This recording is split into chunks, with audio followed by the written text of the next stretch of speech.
Pebrero 1986, milyon-milyong Pilipino ang pumunta sa EDSA.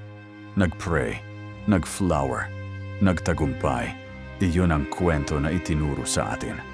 Pero may mga bagay na hindi kasali sa libro. Mga katotohanang maingat na itinago o kinalimutan. Ang Amerika ay nasa likod nito. Hindi ito conspiracy theory. Dokumentado ito ng US State Department. Si Senator Paul Laxalt, personal na kaibigan ni President Reagan, ang tumatawag mismo kay Marcos sa telepono. Sinabi niya, "Cut and cut cleanly." Ibig sabihin, umalis na. Ang CIA at ang US Embassy ay aktibong nag-coordinate sa mga rebeldeng general. Ang EDSA ay hindi lang isang spontaneous na people power.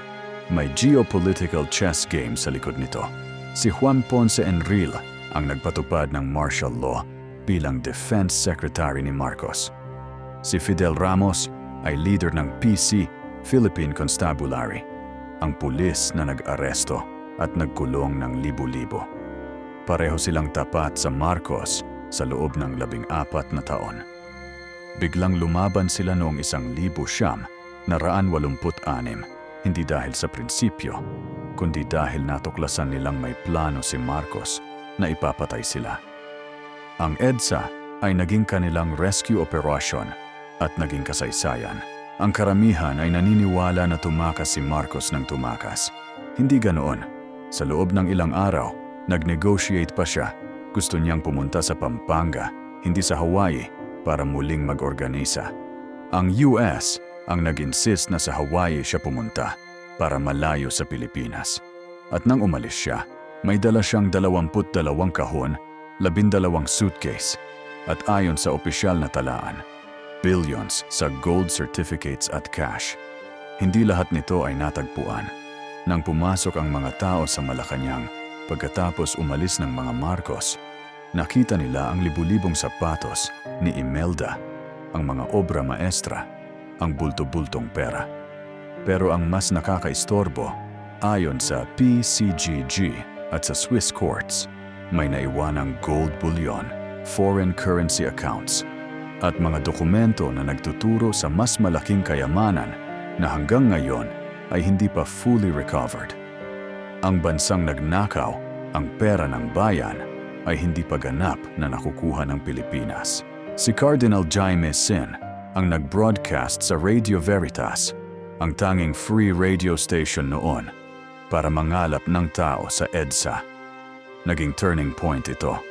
Pero ang hindi nalalaman ng marami, ang Radio Veritas ay partly funded ng Vatican at ng ilang Western interests na gustong makita ang pagbabago sa Pilipinas. Hindi ito bawas sa kagitingan ng mga taong pumunta. Milyon-milyon ang lumabas dahil sa tunay na pagmamahal sa bansa. Pero ang kasaysayan ay palaging mas komplikado kaysa sa ating naalala. Sinasabi ng opisyal na kasaysayan na 2 milyong tao ang nagtipon sa EDSA.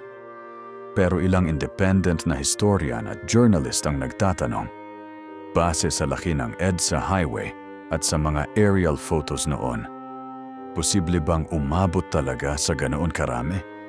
Hindi natin sinasabing huwad ang EDSA.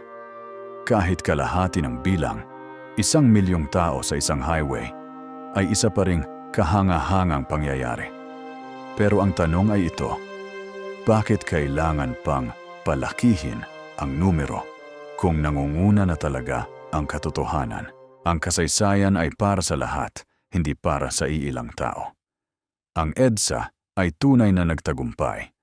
Milyon-milyong Pilipino ang nangahas na tumayo ng walang armas laban sa isang diktador. Iyon ay hindi mababago ng sinuman. Kung may natutunan ka sa video na ito, mag-follow, like at i-share mo ang video na ito. Hindi para sa politics, para sa susunod na henerasyon.